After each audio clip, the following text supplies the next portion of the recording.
Ora vediamo come si lavorano le noccioline. Le noccioline sono lavorate in un colore diverso dal colore principale, quindi per prima cosa prendiamo il colore indicato nello schema e lavoriamo la nocciolina in questo modo. Lavoriamo 3 maglie in un'unica maglia, quindi facciamo un dritto, una gettata e un dritto. Da una maglia quindi abbiamo 3 maglie. A questo punto giriamo il lavoro e lavoriamo a rovescio queste 3 nuove maglie, sempre col colore contrastante. 1, 2 e 3.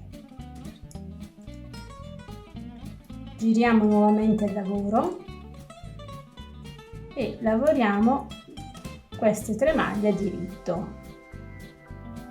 1, 2, 3. A questo punto andiamo a chiudere queste 3 maglie in questo modo. Prendiamo la seconda maglia del ferro e la accavaliamo sulla prima facendola cadere dal ferro in questo modo. Facciamo lo stesso con l'ultima maglia, in questo modo, la accavaliamo e cade dal ferro. Torniamo quindi ad avere una maglia. A questo punto riprendiamo il colore principale e proseguiamo seguendo lo schema.